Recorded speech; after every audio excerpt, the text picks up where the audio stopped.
దేవుని వాక్యంలో నుంచి ప్రకటన గ్రంథము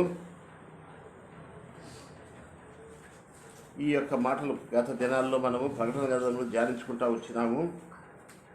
మరి ఈ సమయంలో 4వ అధ్యాయమును ధ్యానించబోతున్నాం. 3వ అధ్యాయమును 3 అధ్యాయాల్లో 7 సంఘాలు ఉన్నాయి. ఈ 7 సంఘాలు 7 కాలాలకు జరగబోయే సంగతులు ఒక్కొక్క కాలంలో ఒక్కొక్క రీతిగా జరిగిందని చెప్పి అవి ఆదరణకరంగా ఉంటాయని భక్సింగ్ గారు కడవరి కాలం కొరకు ప్రకటన గ్రంథాలు మీరు జ్ఞాపకం చేస్తుండండి అని చెప్పినాడు.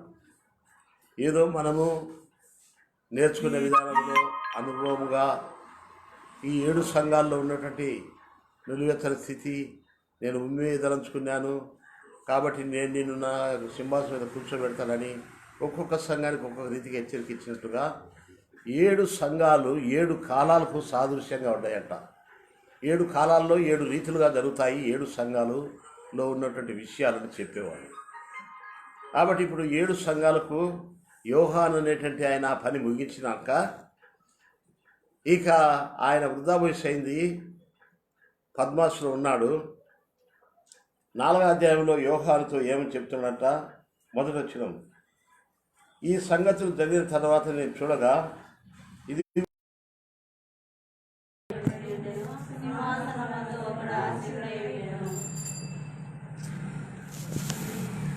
కాబట్టి ఈ 7 సంఘాలు అయిపోయిన తర్వాత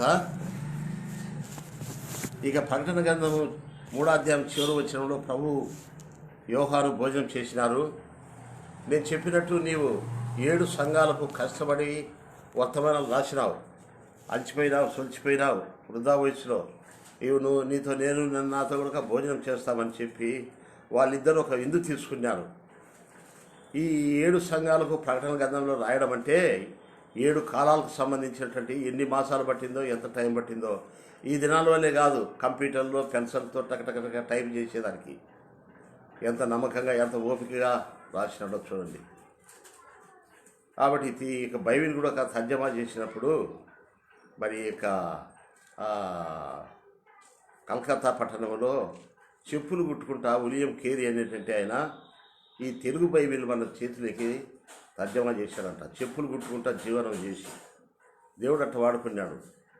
ఆ రీతిగా ఈ యొక్క ప్రకటన గ్రంథం రాసేదాని కొరకు యేసుప్రభు శిష్యుడు యోహాను అనేటువంటి ఆయనను ఈ 7 సంఘాలు మరి ఆ యొక్క శాసనాల మీద, రాతి పలకల మీద, ఆకుల మీద ఎట్లా రాసినాడో, ఎంత ప్రయాసపడినాడో అవి తయారైన తర్వాత ఇద్దరు ఆ ప్రకటన గ్రంథం 3వ అధ్యాయంలో ఇందు చేసినాడు. ఇక యోహాన్ నువ్వు నాతో కూడా పైకి ఎక్కిరమ్మన్నాడు. అనగా ఈ భూ సంబంధించినటువంటి ఈ యొక్క పద్మాసులో ఈ గాలి లేకుండా ఈ యొక్క వాతావరణము చీకటి అంధత్వం నుంచి నువ్వు ఇక నీకు ఒక ప్రమోషన్ లాగా ఇవ్వబడుతున్నది. పైకి ఎక్కిరా అంటే అనగా అది పరలోక వాతావరణం, మరణం లేకుండానే పైకి ఎక్కిపోయినాడు ఆయన. చూసారా? కాబట్టి మరణం లేకుండానే ఎంత గొప్ప ధన్యత.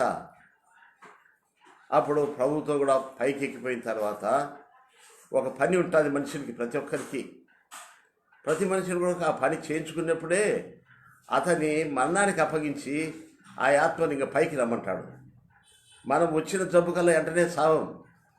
ఇప్పుడు యోహాను ఈ పద్మాసులో ఈ 7 కాలాలకు సంబంధించిన వర్తమానం రాసినప్పుడు ఆయన ఏం చనిపోలే, జీవిస్తానే ఉన్నాడు.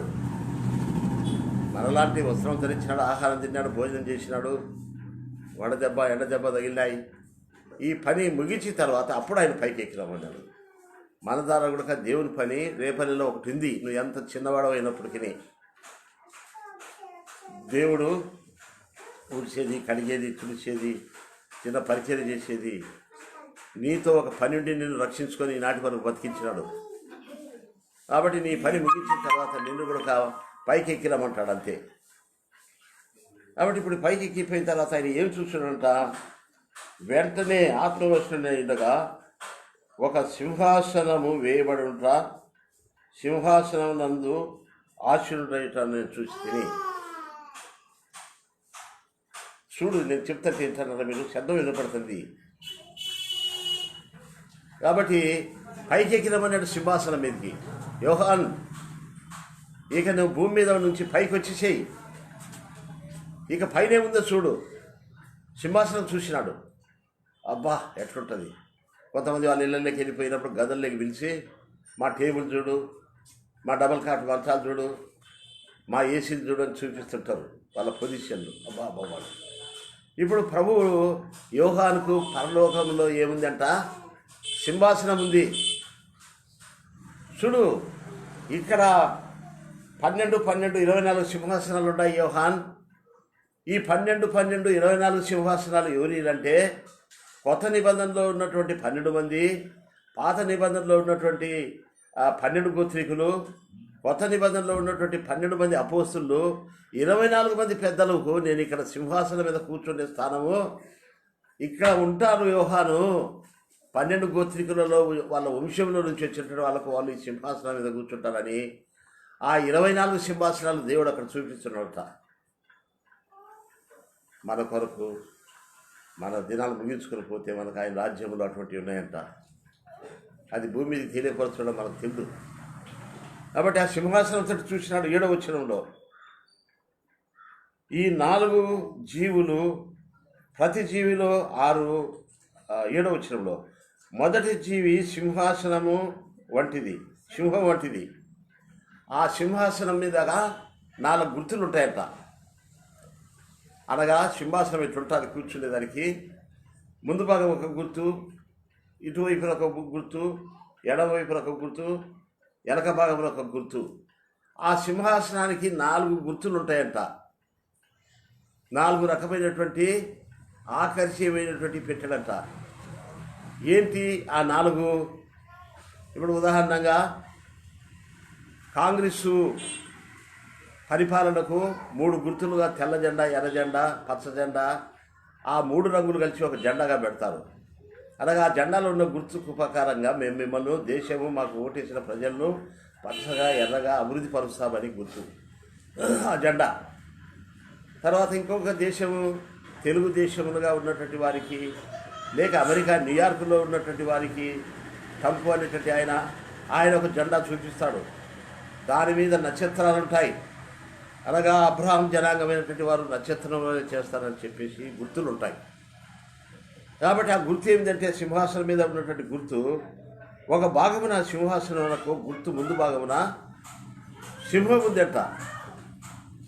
ఏంటి ప్రభా ఈ సింహం ఈ గుర్తు ఇట్లా పెట్టినామంటే, భూమి మీద ఉన్నటువంటి ప్రజలందరూ కూడా నా ప్రజల కొరకు వాళ్ళను నేను ఈ సింహాసనం మీద నుంచి పరిపాలించేటప్పుడు వాళ్ళు సింహంలాగా ఉంటారు ధైర్యంగా. దేవుని వాక్యంలో నీతిమంతుడు సింహం వలె ధైర్యంగా ఉండును అనగా, సింహం అనేది అడవి జాతులలో అన్ని జాతులకు అది రాజు.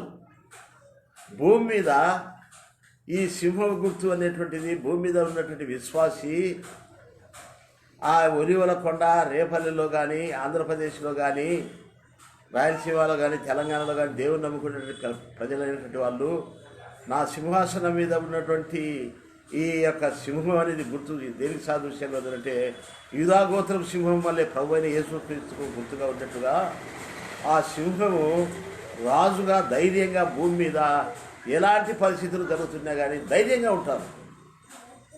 రేపు గవర్నమెంట్ స్కూల్ పిల్లలు కలబడుతుంటారు, లేకంటే అనేకమైన ఉద్యోగాల్లో, అనేకమైన పరిస్థితులలో వాతావరణాలు రకరకాలుగా ఉంటాయి. ఈ సింహాసనం మీద నుంచి నేనేం చేస్తున్నానంటే, నా ప్రజలైనటువంటి వాళ్ళను నేను సింహం వలె వాళ్ళని ధైర్యపరుస్తున్నాను, సింహం వలె ఉంటారు భూమి మీద అంటున్నాను. 2వ గుర్తు ఏమిటి? 7వ వచనంలో చూస్తే చూడండి. 2వ గుర్తు ఏంటంటే, 2వ జీవి దూడ వంటిది. వినండి, మీ జీవితంలో ఎప్పుడు దొరకదు భక్ష్యంగా చెప్పిన అనుభవాలు అక్కడ ఇక్కడ సైతాన్ని మిమ్మల్ని ఎన్ని కూడా చేస్తుంటుంది. దూడ అనగా ఏమిటంటే మన భారములు మోసుకొని పోయేది. ఒక కోడ మన భారములన్నీ కూడా దాని మీద వేస్తే మోసుకొని పోతుంటుందట. అనగా ప్రభు మన కొరకు ఈ లోకంలోకి వచ్చి ఒక దూడ వలె ఆయన వధించబడి మన పాప భారములు, మన భారములు, మన కుటుంబ భారములు దినదినమున ఆ సింహాసనం మీద నుంచి మన భారములన్నీ కూడా ఏవైనా సరే ఆ భారములన్నీ ఆయన భరించుతూ పోతున్నాడట. కొన్ని పర్యాలు మనకు అధైర్యం ఏంటంటే కనుక ఏంటో నాకు పరిచయం చేస్తా, ఇన్నున్నయ్యే భారములు, ఈ భారాలన్నీ నా వల్ల అవుతాయి అనుకుంటాం. ఆయన సింహాసనం వైపు చూడాలి. ప్రభువా, నువ్వు సింహాసనం మీద నుంచి ఒక కోడె వలె ఆ భారమును గుర్తుగా పెట్టినావు కదా, ఆ గుర్తుని నేను జ్ఞాపం చేసుకుంటున్నాను.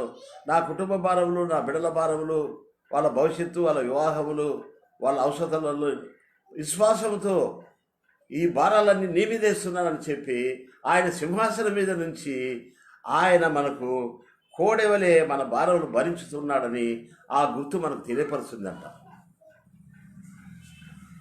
మూడవ గుర్తు ఏంది చూడండి, ఆ సింహాసనానికి ఏం గుర్తుంది, ఏముందంటే చెప్పండి. మూడవ జీవి మనిషిని ముఖం వంటిది. మనిషిని వంటి ముఖం కలిగినటువంటి జీవి అన్నమాట. ఆ సింహాసనానికి ఒకవైపున మనిషిని ముఖం లాంటిది కుదిర్చి పెట్టాడట. అంటే ఆ సింహాసనం వైపు మనం చూసినప్పుడు ఆయన మన వైపు చూసి ముఖాముఖిగా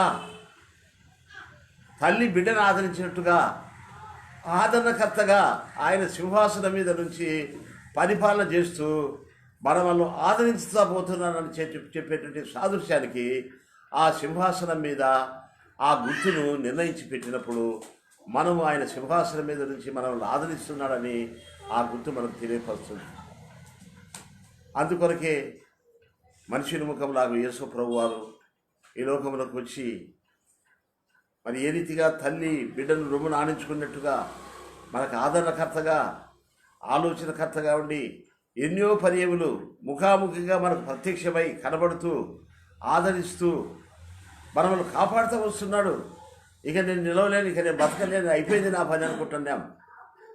ఆయన ఆదరణకర్త, ముఖాముఖిగా ఆదరించేటువంటి నేను ఆదరణకర్త లాంటి ముఖముతో నేను భూమి మీద రేపల్లిలో ఉన్నవారిని కానీ ఏ దేశంలో ఉన్నవారు కానీ నా సింహాసనం వైపు చూసినటువంటి వారిని నేను ఆదరించేదానికి నేను ఎప్పుడు సింహాసనం మీద నుంచి ప్రతి కుటుంబ సమస్యలు, ప్రతి బిడ్డల గురించి కూడా నేను ఆదరించేదానికి సిద్ధంగా ఉన్నా.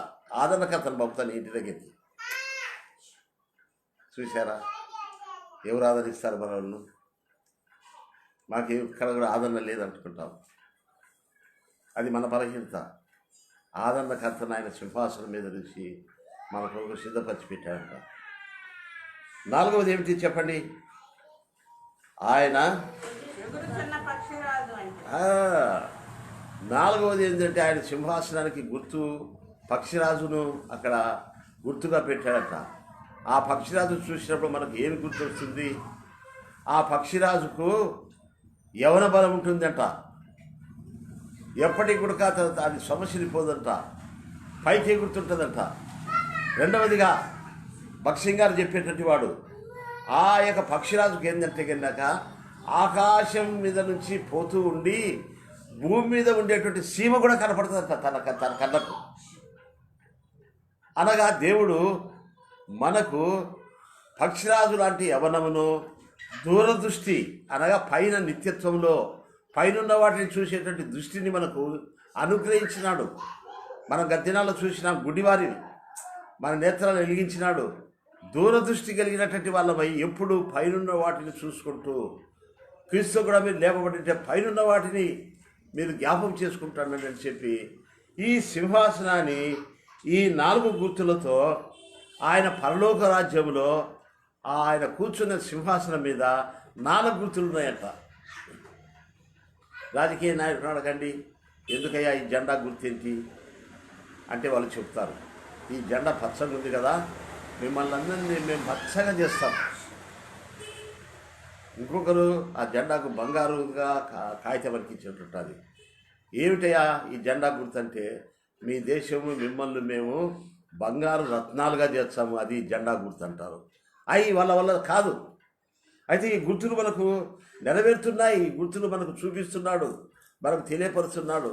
అందుకొరకే దేవుని సింహాసనం దగ్గరికి మనం వచ్చినప్పుడు ఆయన మనల్ని ధైర్యపరుస్తున్నాడు.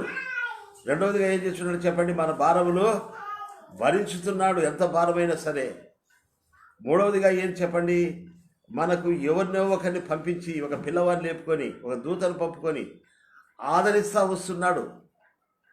ఎట్లా ఆదరిస్తున్నాడంటే, తల్లి తన బిడ్డను ఆదరిస్తూ వస్తున్నాడు. కాబట్టి భూమి మీద ఉన్నటువంటి పరిస్థితులలో మనం నిరుత్సాహపడిపోకుండా మన పరలోకములో మన స్వాస్థ్యము, మన ఐశ్వర్యము ఏముందో దూరదృష్టి, తాత్కాలిక కాళ్ళకాడ చూపు చూసుకోకుండా ఆ సింహాసనానికి 4 గుర్తులు పెట్టినాడు. ఈ దైవజనుడు గత కాలంలో ఈ యోహాను పద్మాసులోకి వెళ్ళి 7 సంఘాలకు రాయడమే కాక ఈ 4 గుర్తులు మన జీవితంలో నెరవేర్చబడతా వస్తున్నాయి. మరి నేను అనేక అనుభవాలు చెప్పాలంటే కనుక నేను సేవలోకి వెళ్ళినప్పుడు, మరి నాకు బిడ్డలు పుట్టినప్పుడు, మరి అనేకమైన కాన్పులలో ఎట్లా జరిగింది, వాళ్ళ వివాహాల్లో ఎట్లా జరిగింది, తర్వాత నేను 76 సంవత్సరాలు దేవుని సేవలో ఉన్నప్పుడు ప్రభువు నన్ను ఎట్లా ఆదరిస్తున్నాడు, ఎట్లా ఓదారుస్తున్నాడు అని ఇవన్నీ అనుభవాలు కనుక చెప్పాలంటే చాలామంది ఏం చెప్పేవాళ్ళంటే, అన్న నువ్వు చెప్పేటువంటి వాక్యంలోనే కాకుండా ప్రభువు నిన్ను ఎట్లా ఆదరించినాడు, దైవజనుడు భక్ష్యం గారితో సహవాసంలో ఉన్నప్పుడు నీ అనుభవాలు కూడా కొన్ని చెప్పండి అన్న అని నాకు ఫోన్లో చెప్తున్నారు. నేను ఆ అనుభవాలు ఒక్కొక్కటి పంచుకుంటూ రావాలంటే మరి చాలా టైం తీసుకుంటుంది. అక్కడికి ఒక్కొక్క వర్తమానం చెప్పినప్పుడు ఒక్కొక్క అనుభవము, మరి ఈ రీతిగా ప్రభు నన్ను కాపాడినాడు. నేను నాగార్జున సాగర్లో నుంచి సేవకి వెళ్ళేటప్పుడు 2 కేజీలు ఇంత కారం పొడి, 2 గ్లాసులు 2 ప్లేట్లు ఇచ్చి నన్ను పంపించినాడు. ఒక్క వారం కొరకని నన్ను పంపించినాడు ప్రభువు. నేను అక్కడికి వెళ్ళిన తర్వాత అనేకమైన సమస్యలు వచ్చినప్పుడు ఎట్లా దైవజనుడు భక్ష్యం గారు నాకు ఉత్తరాలు రాసి ఆదరించినాడు, వాకిలేంది ఎట్లా నన్ను ఉత్తరాలు రాసి నన్ను ఆదరించినాడు, ఎట్లా నా జీవితంలో నేను ఇంతవరకు అనేకమైన ఉపద్రవాలు వచ్చినాయి, ఆదుకుంటా వచ్చినాయి అని అనేక అనుభవాలు చెప్పేదాని కొరకే నన్ను ఆయా స్థలాల్లో నన్ను రమ్మని చెప్తుంటారు. మీ అనుభవం చెప్పండి అన్న. వాక్యం మాకు తెలుసు, ప్రసంగికులు ఎంతోమంది ఉన్నారు బాగా చెప్పేవాళ్ళు, అనుభవం కావాలి. కాబట్టి ఈ సత్యంలో నిలిచి, ఈ సహవాసంలో నిలిచి అనేకమైన పరిస్థితులలో ఎట్లా నాకు దూరదృష్టి ఇచ్చినాడు, మరి ఎట్లా నాకు దేవుడు ఆయన ఆదరిస్తూ వచ్చినాడు, ఎట్లా నా భారమును భరిస్తూ వచ్చేసినాడు, ఎట్లా నన్ను ధైర్యపరిచినాడు అనేటువంటి మాటలు మరి దైవజనుడు భక్ష్యం గారితో కూడా సహవాసం కలిగి ఉన్నప్పుడు ఈ వర్తమానాలన్నీ ఒక్కొక్కటి ఆయన ఉత్తరాలు రాసి ఆయన నన్ను ఆదరిస్తూ, ఆయన నన్ను ప్రోత్సాహపరుస్తూ, ఆయన నన్ను సిద్ధపరిచి వచ్చిన నేర్చుకునే అనుభవాలే నేను ఈ లోకం వదిలిపెట్టినప్పుడు కూడా దేవుడు పిలిచినప్పుడు, నువ్వు పైకి ఎక్కిరమ్మన్నప్పుడు మంచి మన్నం అందుకొని నేను ఆయన రాజ్యంలో ఉండాలని నేను ఆశిస్తున్నాను. అదే నా వెనకాల వచ్చే మా తరంలో ఉన్నటువంటి బిడ్డలకు కూడా మేము అదే రీతిగా వారికి కూడా ఈ తరబీదు ఇస్తున్నాం. కాబట్టి నన్ను ఆశీర్వదించిన దేవుడు, నన్ను ఆదరించిన దేవుడు, నా భారమును మోసిన దేవుడు, నన్ను ధైర్యపరిచి సింహంలాగు అనేకమైన పరిస్థితులలో నన్ను ధైర్యపరిచినాడు. కాబట్టి మీకు కూడా మీకు ధైర్యం ఇస్తాడు, మీకు తల్లి రూపంలో తండ్రి రూపంలో వచ్చి ఆదరిస్తాడు అని ఈ అనుభవాలు మాతో ఉన్నట్టు సహపాఠి విశ్వాసులతో కూడా ఈ ప్రకటన గ్రంథంలో ఉన్నటువంటి సంగతులు కొన్ని చెప్పుకుంటూ వస్తున్నాం. ఈ ఉదయకాలమున ఈ వర్తమానం వెళ్ళేటువంటి వారమైన మనము ఈ సంగతులలో ఉన్నటువంటి ముగింపులో ఉన్నటువంటి ప్రాముఖ్యమైన సంగతి ఏమిటంటే 11వ వచనంలో చూస్తే, ఆశీనుడైన వారి ఎదుట సాగిలపడి యుగయుగములు జీవించు వారు నమస్కారం చేయొచ్చు మా దేవునికి, మరి ఆకాశమును నివసించేటువంటి దేవునికి సృష్టికర్తకునకు యుగయుగములు మహిమ కలుగునుగా. కానీ భూమి మీద వాళ్ళు దేవుని మహిమపరుస్తాబోతున్నారు, ఉండాలని కోరుతున్నాడు. మనం ఈ యొక్క ఆశీర్వాదాలకు మనం పాత్రం కావాలంటే మన జీవితంలో ఈ ప్రజలకు ఈ సింహాసనం మీద నుంచి ఆశీర్వాదాలు పంపించేదానికి ముందుగా, దాని తర్వాత కూడా భూమి మీద ఉన్నటువంటి ప్రజలు ఏంటంటే వాళ్ళు నన్ను మహిమపరుస్తూ, నాకు సాగిలపడుతూ, నన్ను స్తుతి గీతములు చెల్లిస్తూ, నన్ను ఆరాధిస్తూ, నన్ను సాక్ష్యం చెబుతూ, నా బలలో పాలు పొందుతూ ఉంటే కనుక నా సింహాసనం మీద నుంచి మీకు ఆల్ హెల్పింగ్, అంటే భక్ష్యం గారు చెప్పాడు, హెవెన్లీ థ్రోన్ ఆల్ హెల్పింగ్, ఆయన సింహాసనం మీద నుంచి అన్ని సహాయాలు నీకు పంపిస్తుంటాడు. ఆయన సింహాసనం దగ్గరికి వచ్చి నువ్వు మహిమపరుస్తూ, సాగిలపడుతూ, ఆయనను ఆరాధించుతూ, ఆయనను పూజిస్తూ ఈ 11వ వచనమంతా చదువుతారా, ఆయనకు నమస్కారములు చేయుచు మరి ఆయన గురించి నువ్వు సాక్ష్యం ఇస్తూ మహిమ ఘనత ఆయన కలిగిస్తూ గణపరుస్తూ రావాలి. ఏ రీతిగా నువ్వు గణపరుస్తావు, ఏ రీతిగా నువ్వు ఆయన మయపరుస్తావు నీ జీవితం ద్వారా.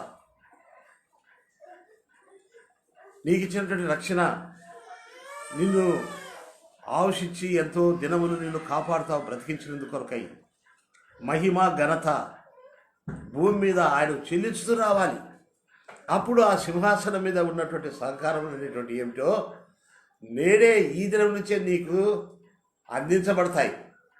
సింహాసనం మీద నుంచి పరిపాలించేటప్పుడు ఆయన ఒక రాజుగా కూర్చొని ఆయన 4 రకములైనటువంటి సహాయములు సింహాసనం మీద నుంచి భూమికి సరఫరా చేస్తున్నాడు.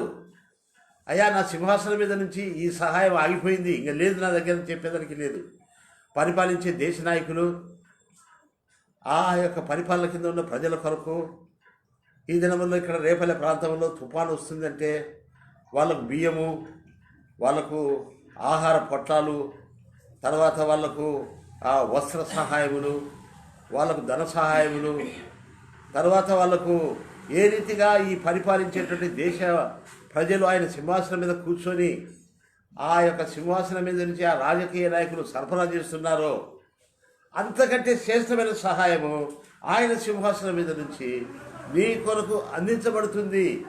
ఆయన సింహాసనం వైపు చూడు, ఆయన సింహాసనానికి సమీపంగా ఉండు. ఆ సింహాసనం మీద నుంచి నీకు వచ్చే సహాయము ఒక్కొక్క రీతిగా అద్భుతములు, ఆశ్చర్యమైన కార్యాలు ఈ జరుగుతాయని చెప్పి యోహాను ఆ ప్రకటన గ్రంథంలో 4వ అధ్యాయంలోకి వెళ్ళి పైకెక్కిపోయి ఇక నువ్వు కింద ఉన్న వారికి ఈ విషయాలు రాయమంటున్నాడు. ఒకవేళ మన బంధువులు, మన స్నేహితులు ఎవరైనా అమెరికాకి వెళ్ళి అమెరికాలో ఇట్లున్నాయి అబ్బా అని చెప్తే కనుక, అయ్యా ఇట్లా డాలర్స్ ఉన్నాయి, ఇలాగుంటుంది, ఇట్లుంటుంది ఆ దేశం అంతా, ఆ వాతావరణములు, ఆ సౌందర్యాలు అయ్యుండాయంటే, అబ్బా భలే ఉంది, నేను పోయి చూడాలే, ఆ పట్టణంలో ఏమున్నాయో వైభవాలు, మ్యూజియాలు అని నువ్వు ఆశపడతావో. యోహాన్ ఆయన ప్రకటన గ్రంథంలో ఉన్నటువంటి 4వ అధ్యాయంలో ఉన్నటువంటి ఆ పవర్స్, ఆ అధికారాలు, ఆయన సింహాసనం మీద నుంచి ఆశీర్వాదాలు నీ కొరకు భూమి మీదకి సరఫరా చేయబడుతున్నాయని ఆ గుర్తుల ద్వారా మనకు తెలియపరుస్తూ వస్తున్నాడు. కాబట్టి నువ్వు ఎందుకు ఒంటరిగా ఉండాలని నువ్వు తలంచుకోవాలి. యోహాను సువార్త 8:28 నేను ఒంటరిగా 29 నన్ను రక్షించినవాడు నన్ను ఒంటరిగా విడిచిపెట్టాడు. మనం కొన్ని పర్యాయం ఏమనుకుంటామంటే, నేను ఒంటరిగా ఉన్నాను, నాకు దిక్కు లేదు, మా వాళ్ళు దూరంగా ఉన్నారు, మా ఇంటి తరఫు చూసేవాళ్ళు లేరు, నేను నిన్ను ఒంటరిగా విడిచిపెట్టలే. నా సింహాసనానికి టచ్చింగ్లో పెట్టుకుని నువ్వు నా సింహాసనానికి టచ్చింగ్ ఉండాలి. ఎక్కడుంది ఆయన సింహాసనం? ఆయన సన్నిధికి వచ్చి ఆరాధించడం, ఆయన సన్నిధికి వచ్చి ప్రార్థించడం, ఆయన సన్నిధికి వచ్చి సాగిలపడడం, ఆయనను మహిమపరచడం, ఆయన సాక్ష్యం ఇవ్వడం, మనల్ని బ్రతికించినందుకు, మనల్ని సాక్షులుగా ఉంచినందుకు ఆయనను ఊరేగించుతున్నాం. నీకు ఇచ్చే ఉన్నటువంటి మహిమ ఆయనకు గణపరుస్తుంటే నన్ను గణపరచువాలని నేను గణపరుస్తున్నాను. ఈ ప్రకటన గ్రంథం 4వ అధ్యాయంలో ఉన్నటువంటి సంగతులు, ఈ సామాన్యమైన విషయాలు ఈ యొక్క నవంబర్ 1వ తారీఖున స్టార్ట్ చేస్తున్నాడు. ఆయన సింహాసనం మీద నుంచి రేపటి నుంచి ఈ దినం నుంచే నీ దగ్గరికి 4 రకములుగా ఆదరణలు, సహాయములు, దీవెనలు ఆయన సింహాసనం మీద నుంచి నీకు వెల్లడైపోతాయి. భూమి మీద ఇటువంటి ఆగిపోవచ్చు, ఇటువంటి చేసేవాళ్ళు లేకపోవచ్చు. ప్రభువా, ఈ యొక్క నవంబర్ మాసం అంతట్లో కూడా మరి అనేకమైన ఉపద్రవాలు రావచ్చు, భయపించేటువంటి ఇంతకంటే భయంకరమైన కరోనా పోతుంది, ఇంకొకటి రాబోతుందని భయాలు రావచ్చు. అయితే నీతిమంతుడు సింహం వల్లే ధైర్యంగా ఉండును. అడవి జంతువులన్నింటికంటే రాజు అది ధైర్యంగా ఉంటుంది, అది భయపడదు. ఆ సింహం గుర్తు, ఆ సింహాన్ని ఆ యొక్క సింహాసనం పైన ఆయన గుర్తుగా ఉంచుకొని, నా బిడ్డలారా ఈ నవంబర్లో మీరు నీతివంతులారా ధైర్యంగా ఉండండి అని చెప్పి 4 గుర్తులను ఆ దినములలో దైవజనుడు భక్ష్యంగా ఆయన సింహాసనం సంగతులు తెలియపరిచినప్పుడు నా జీవితంలో ఈ ఎంత హృదయంలో కంప్యూటర్ అయిపోయినట్టున్నాయి. ఒకవేళ దీని గురించి ఇంకా నేను ఏదైనా లోతుగా ధ్యానించకపోయింటే కనుక ప్రభు నీకు బయలుపరుస్తాడు. అయితే క్షమించి నువ్వు కూడా ఈ సంగతులను అవలంబించి చూడు. నాకంటే నీకు ఎక్కువగా బయలుపరచాడు. నేను అధికంగా దీనిని వర్ణించలేకపోయినాను. ఆ దినాల్లో దైవజనుడు చెప్పిన విషయాలు కొన్ని పంచుకుంటున్నాను. కాబట్టి మనము భూమి మీద ఆయన ప్రభు ఏర్పాటు చేసిన పాత నిబంధన 12 గోత్రికులు, కొత్త నిబంధనలో ఉన్న 12 గోత్రికులలో వాళ్ళ జనాంగం, వాళ్ళ శేషము, వాళ్ళు అక్కడ పరిపాలించేదానికి కొత్త యెరూషలేములో 24 సింహాసనాలు అవి సాదృశ్యంగా ఉందని చెప్పినాడు.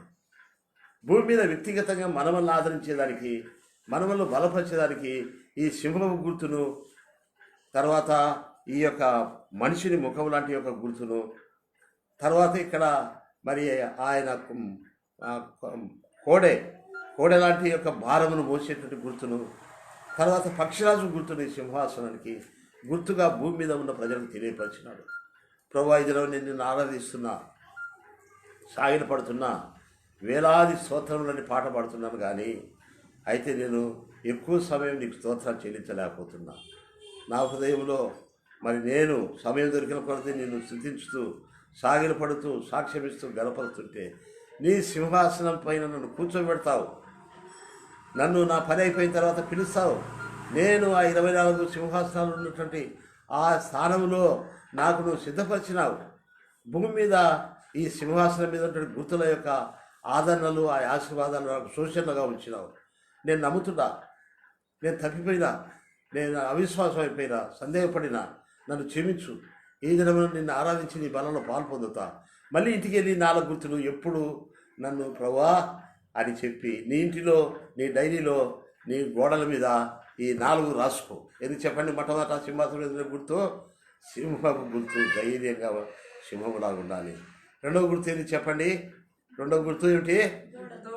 దూడ అనగా నీ భారములన్నీ భరించుకుంటా పోతాడు. నీకు ఎంతమంది అన్న బిడ్డలు పుట్టినగాక, నీ సంతానాన్ని నేను బిడ్డలు పుట్టిస్తే మరి నేను వాళ్ళని సాధించలేను, భరించలేనని చెప్పేవాడు. ఆ దినములలో దైవదాసుడు మరి బిడ్డలు లేకుండా, సంతానం లేకుండా చేయించుకుంటున్నామంటే చాలా మరి హెచ్చరికలు ఇచ్చేవాడు. ఆ నియమం ప్రకారంగా మేము కూడా ఒకటిద్దరం కాకుండా దేవుడు గర్భఫలం ఇచ్చి మూసేటంత వరకు కూడా సంతానాన్ని తీసుకున్నాం. మరి వాళ్ళని పెంచినాడు, వాళ్ళని చదివిస్తున్నాడు. మాకంటే ఆయన ఎక్కువ భారం తీసుకొని మేమున్న స్థలంలో వాళ్ళు కూడా దేవుని కొరకు సాక్షులుగా జీవిస్తూ వాళ్ళ భారం కూడా ఆయన భరిస్తున్నాడు. తర్వాత ఇంకా ఆయన మనిషి ముఖముతో ఆయన ఎప్పుడు వాళ్ళని ఆదరిస్తూ వస్తున్నాడు. వాళ్ళ కుటుంబ ప్రార్థన ఉంది, వాళ్ళు దేవుని గణపరుస్తున్నారు, దేవుని కొరకు సాక్ష్యం ఇస్తున్నారు. వాళ్ళు చేసే ఉద్యోగాల్లో, వాళ్ళు ఉన్న పరిసరాల్లో, రాజుల దగ్గర, అధికారుల దగ్గర కూడా సాక్ష్యం చెబుతున్నారు. అందును బట్టి దేవుడు వాళ్ళని ఆదరిస్తున్నాడు.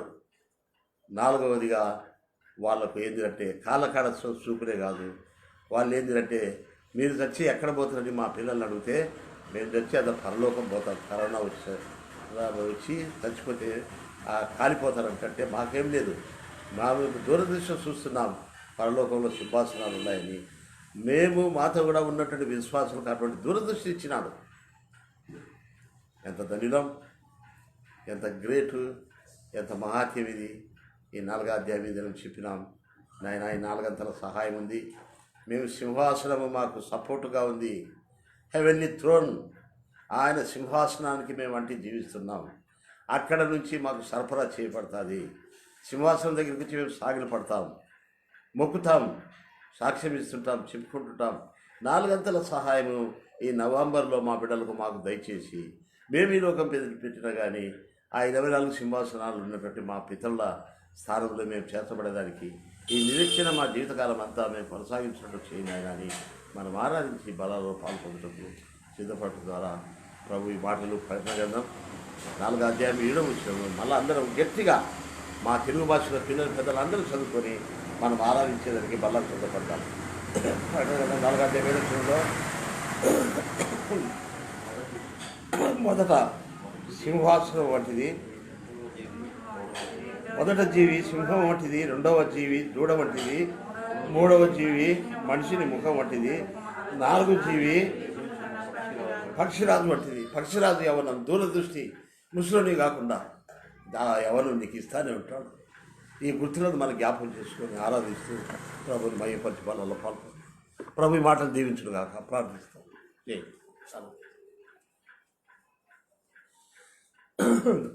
నా ప్రియమైన యేసు ప్రభు వేలాది స్తోత్రములు.